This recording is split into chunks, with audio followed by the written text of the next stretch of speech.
11월 13일 월요일 그 사람교회 매일 묵상 시작하겠습니다. 우리가 뉴스티 교리문답 계속 공부하고 있는데 성부 하나님, 성자 하나님, 그리고 지금 3부 성령 하나님 계속 공부하고 있습니다.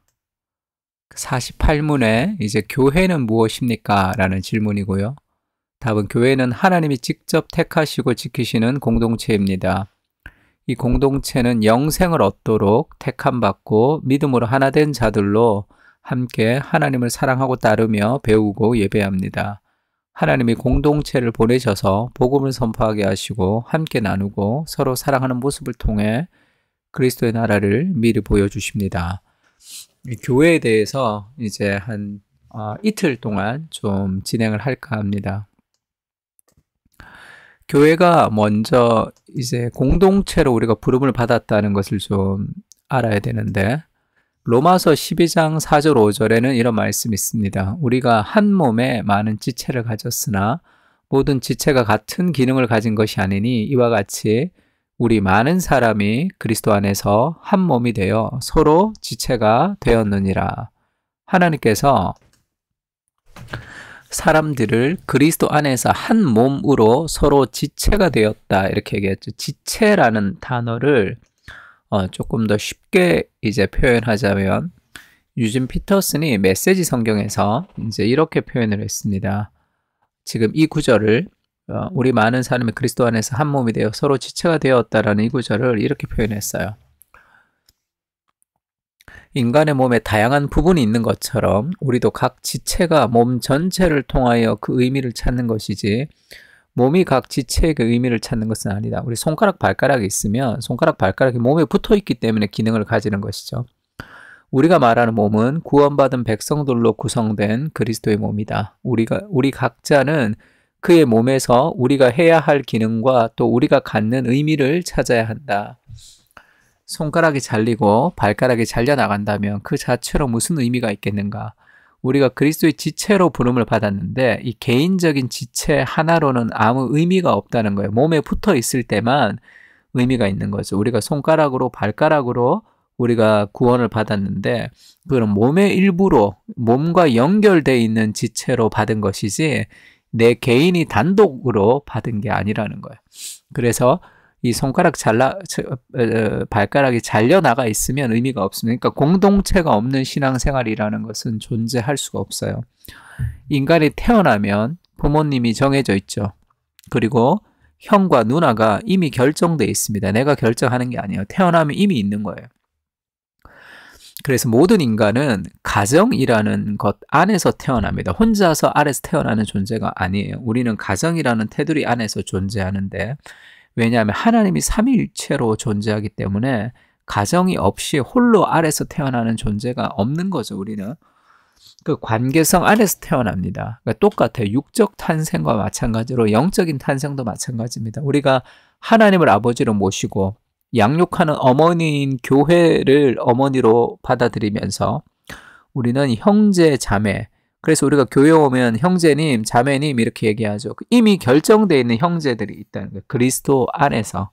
그러니까 육적인 삶도 우리가 태어나면서 이미 가정이 있듯이 영적인 삶도 우리가 그리스도의 가정이라는 교회 공동체 안에서 우리가 구원을 받고 부름을 받는다는 것을 좀 기억해야 됩니다. 손가락, 발가락이 잘려나간다는 아무 의미가 없겠죠.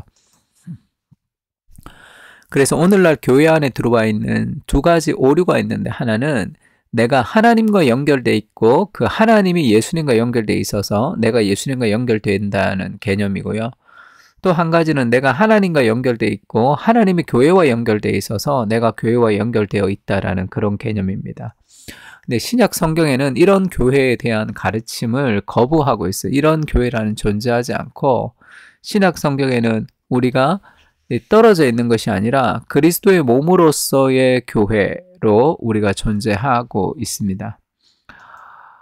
그래서 창세기 2장 18절에 보면 여호와 하나님이 사람이 혼자 사는 것이 좋지 않다. 내가 그를 위하여 돕는 배필을 지으리라 이렇게 얘기했습니다.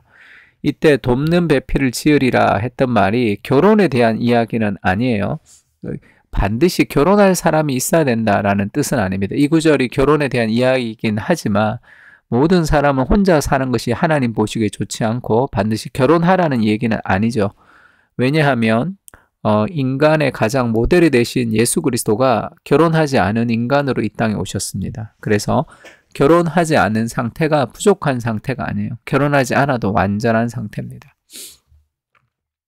그러나 그러면 사람이 혼자 사는 것이 좋지 못하니 내가 그를 위하여 돕는 배필을 지으리라 라는 말은 결혼에 대한 이야기가 아니라 혼자서 신앙생활 할 수 없다는 거예요. 인간은 홀로 살 수 없는 존재입니다. 영적 우정이 필요하다는 거예요.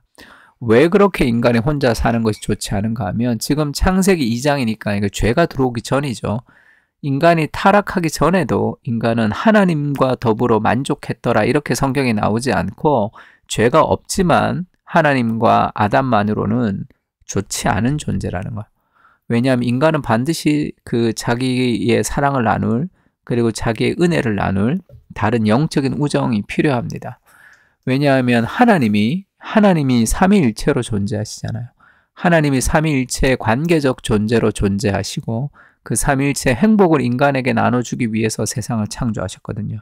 그러니까 인간이 혼자 있는 것은 좋지 않죠. 서로 삼위 하나님의 관계적 그런 연합 같은 그런 연합을 우리 안에서 우리 가정과 우리 공동체 안에서 이루시기를 원하시기 때문에 혼자서 신앙생활을 할 수는 없습니다. 조나단 에드워드가 천지창조의 목적에서 창조주께서 인간을 지으신 한 가지 이유가 있다면 삼위일체의 관계에서 오는 우주적 기쁨과 사랑은 얻으려는 게 인간을 창조해서 인간으로부터 뭔가를 얻으려고 하는 것이 아니라 이미 하나님은 만끽하고 계십니다. 충분하세요. 그러면 세상을 왜 만들었느냐? 뭘 얻기 위해서가 아니라 나누시기 위해서 만들었습니다. 하나님이 삼위일체의 관계적 행복을 나누시기 위해서 세상을 만들었기 때문에 아담이 혼자 있는 것이 좋지 못하죠. 반드시 삼위일체의 관계적 존재, 공동체로서 하나님의 은혜를 나누시기를 원하시는 거예요.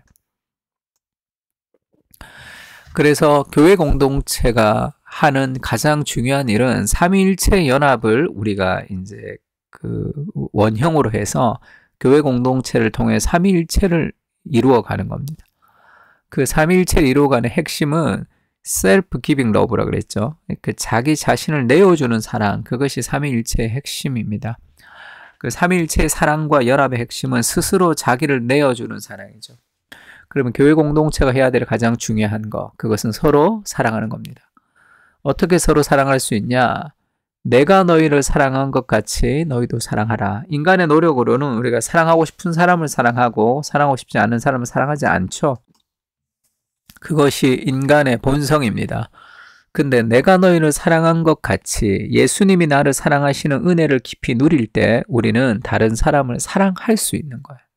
그래서 너희가 서로 사랑하면 이로써 모든 사람이 너희가 내 제자인 줄을 알리라 할 때 그리스도의 교회의 가장 큰 특징은 서로 사랑하는 겁니다. 우리는 혼자서 신앙생활 할 수 없고 하나님 우리를 묶어주신 이유는 서로 사랑하기 위해서. 근데 인간의 노력으로는 인간이 사랑할 수 없고 그리스도의 사랑을 경험할 때 우리가 사람을 사랑할 수 있는 거죠. 그래서 교회에서 해야 될 가장 중요한 게 뭡니까? 서로 사랑하는 거예요. 그것보다 더 중요한 건 없습니다. 교회 싸우고 진리를 향해서 싸우고 그 아무 의미가 없어요. 내가 성경을 많이 하는 거, 내가 기도를 많이 하는 것, 그것이 결국은 사람을 사랑하기 위해서 하는 거죠. 그래서 사랑이 가장 중요하고 사랑이 제일 크게 남습니다. 그래서 우리의 교회의 목적은 서로 사랑하는 공동체를 이루어가는 것. 내가 사랑하고 싶을 때나 사랑하고 싶지 않을 때나 내가 좋아하는 사람이나 내가 어려워하는 사람이나 상관없이 우리가 사랑을 선택하며 살아가는 공동체가 되는 것. 그것이 하나님이 우리를 이 땅에 부르신 목적이라고 할 수 있겠죠. 세 가지 기도 제목 가지고 기도합시다. 교회의 참된 의미를 알게 하시고 그리스도의 공동체로 불러주신 것을 감사하게 하옵소서. 두 번째는 삼위일체 연합을 누리는 공동체로 세상의 빛으로 살아갈 수 있게 해주십시오. 세 번째는 그 사랑교회 공동체가 서로 사랑하는 그런 사랑의 공동체가 되게 해주십시오. 이 세 가지 기도 제목 가지고 같이 한번 기도했으면 좋겠습니다. 기도하겠습니다.